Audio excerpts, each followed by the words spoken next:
The cardiac cycle are all the events that occur during one complete heartbeat. And remember, we have approximately 75 heartbeats per minute. So a cardiac cycle consists of contraction, systole, and relaxation, diastole, of both atria, and that's followed, of course, by systole and diastole of both ventricles. We know that electrical events must occur for contraction, so depolarization and repolarization. As the chambers contract, they're increasing the pressure within the chambers as those muscle cells squeeze and the chamber gets smaller. So pressure changes in the atria and the ventricles. When the valves open and blood leaves one chamber and is pushed into another or into an artery, the volume of that particular chamber or that particular artery is going to change. When the blood is being pushed out of chambers and it creates a turbulent flow that pushes against the heart valves that are closed, that results in heart sounds. And of course, the mechanical events of contraction are related to the contraction of those muscle cells. This figure shows the relationship between the electrical signals and changes in atrial pressure, ventricular pressure, aortic pressure, and ventricular volume during a cardiac cycle. So let's begin by looking at atrial systole. So up here we have step number 1. This is depolarization of the SA node, and that causes atrial depolarization, which leads to atrial systole. Step 2, where's my 2? There we go. Atrial systole, and as the atria contract, they're going to exert pressure on the blood within, and that's going to force that blood through the AV valves into the ventricles. The third step is where the atrial systole is going to push blood into the ventricles, and that the end of atrial systole is the end of ventricular diastole or ventricular relaxation. So each ventricle then contains about 130 mils at the end of its own relaxation period, diastole, right? Okay, so this is known as the end diastolic volume. Okay, so we're looking at volume here. So the end diastolic volume is high. We're at ventricles relaxing, right? So the atria just contracted, increased the pressure, and emptied that blood into the ventricles, so ventricular volume has increased. And if you look at what phase we're in the cardiac cycle, bam, atrial contraction. Okay, so this is how we're going to go through this graphic. So that leads us now to number 4. So the QRS complex on the ECG marks the beginning of ventricular depolarization. So during ventricular depolarization, the ventricles are contracting at the same time the atria are in diastole. They're relaxed. So number 5, and I'm sorry I have to look for these numbers every now and then because there's a lot of them on here. Okay, so here's number 5. So ventricular depolarization causes ventricular systole or contraction. So as ventricular systole begins, the pressure rises inside the ventricles and pushes blood against the AV valves, forcing those AV valves shut. Both the semilunar valves and the AV valves are closed. This is the period called isovolumetric contraction. Okay, iso means same, okay, volumetric, same measure of volume. So the ventricles have just begun contracting and they're exerting force, but the muscle fibers are not yet shortening. So the muscle contraction is isometric, same length. Because all 4 valves are closed, the volume in the ventricle remains the same. So isovolumetric contraction. Okay, so that's going on here at number 5. Number 6, that continued contraction of the ventricles causes the pressure inside the chambers to rise. And when it rises sharply, that pressure is going to surpass the pressure in the aorta and in the pulmonary trunk. And when it does so, that's going to force the SL valves, the semilunar valves, open, and ejection of the blood from the heart begins. So this period when the SL valves are open is when the ventricles are ejecting blood. Okay, here in step 7, the ventricles are going to be ejecting about 70 mils of blood into the aorta, and into the right ventricle is going to be ejecting the same amount of blood into the pulmonary trunk. So the volume of blood that's left in each ventricle at the end of systole, contraction, is known as end systolic volume. Stroke volume, the volume that's ejected per beat from each ventricle, is measured using these numbers. So we're going to look at end diastolic or end systolic volume and end diastolic volume and use that to figure stroke volume. Alright, so let's look at what's going on here. Ventricular ejection, so the volume in the ventricles is decreasing to the end of contraction, end systolic volume. The aortic valves are open, and we're about to start relaxation here, or we're starting relaxation, of course, of those ventricles. After a muscle contracts, it has to relax. That takes us here to number 9, where the aortic valve closes. So ventricular repolarization causes ventricular diastole.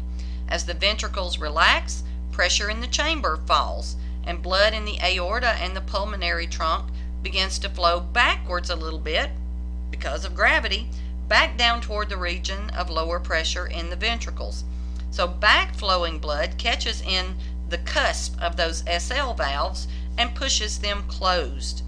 Rebound of blood off those closed cusps produces the Dicrotic Wave on the aortic pressure curve. So here's where you see that Dicrotic Wave, okay? So we're looking at the aortic pressure. Where was I at? Oh yeah, so after the SL valves close, there's a brief period of time when the ventricular blood doesn't change because, again, all 4 valves are closed. Okay, so that is known as isovolumetric relaxation. So as the ventricles continue to relax, the pressure falls quickly. So we're going to move right down here to number 10. Okay, when the ventricle pressure drops below the atrial pressure, the AV valves open again and ventricular filling begins again. So the major part of the ventricular filling occurs just before the AV valves open. The blood, I'm sorry, I paused the video there for a moment because I realized I said something incorrectly, and I had to back up to make sure that I did so I could correct myself. So most of the ventricular filling occurs just after, not before. I stopped myself thinking, wait a minute, how can ventricles fill if the AV valves are closed? So the ventricular filling, most of it occurs just after the AV valves open. So blood that's been flowing into and building up in the atria while the ventricles were contracting then rushes rapidly into those ventricles. At the end of the relaxation period, the ventricles are about 3/4 full. The P wave appears again on the ECG, and we're right back at the start of another cardiac cycle.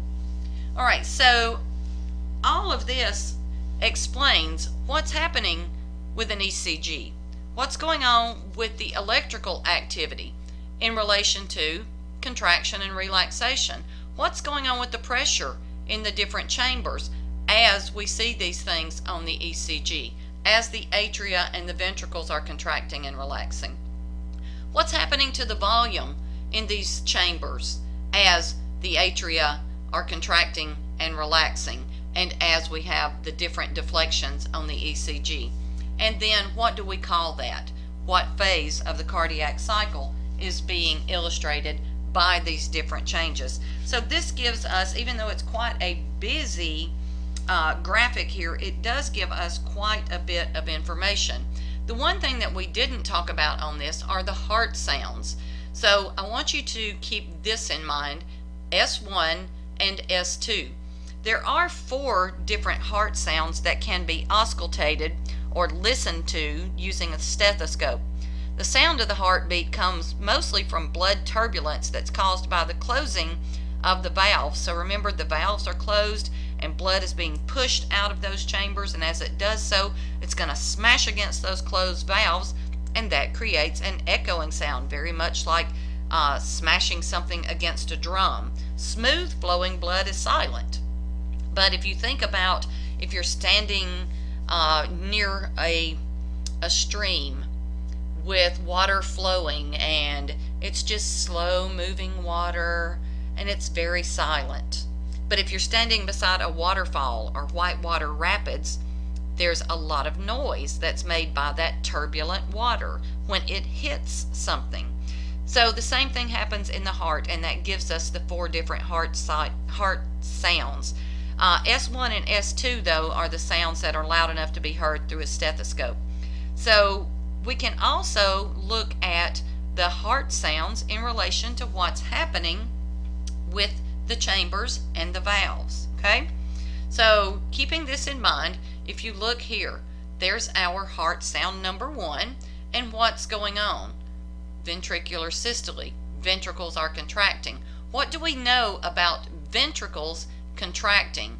That tells us that the semilunar valves are going to be opened, but the AV valves, atrioventricular valves, are going to be closed, right? Because we don't want blood backflowing into the atria. So that gives us our first heart sound, which we commonly refer to as lub, L-U-B-B. So it's a little bit longer and a little bit louder than the second sound. Now let's look at S2, our second sound. What's going on here? Well, the ventricles are in a relaxation period, right? So the pressure has decreased in the ventricles. The ventricles are relaxing. We're at isovolumetric relaxation. Okay, so during this time, the semilunar valves are closed because the ventricles just contracted. Now they're relaxing. So what does that tell you? This sound is heard when that blood drops back down because of the lower pressure and hits the SL valves, your semilunar valves, your aortic and your pulmonary valves. And that gives us our second heart sound, which we refer to as DUP. And there you see them, lub and DUP. First sound is lub. The AV valves are closing. That blood pushing against them creates the sound lub. And the second sound, DUP, a shorter and sharper sound, is created when the blood is falling back down onto the semilunar valves. Heart sounds can provide a clinician with pretty valuable information about the mechanical operations of the heart. So if a heart murmur is heard, that of course is an abnormal sound that may consist of a clicking or rushing or gurgling noise that's either heard before, between, or after the normal heart sounds. Or it may mask the normal heart sounds completely so that you don't hear them. Heart murmurs in children are extremely common and usually don't represent a heart condition or a health condition. Murmurs are frequently discovered in children between the ages of 2 and 4. These types of heart murmurs are referred to as innocent or functional heart murmurs, and they usually will go away as the child grows and ages. Some heart murmurs in adults are innocent, but most often a heart murmur indicates a valve disorder. So when a heart valve exhibits stenosis, the heart murmur is heard when the valve should be fully open, but it's not. An example of that is mitral stenosis, and that produces a murmur during the relaxation period. An incompetent heart valve causes the heart murmur to appear when the valve should be open or should be fully closed, but it's not.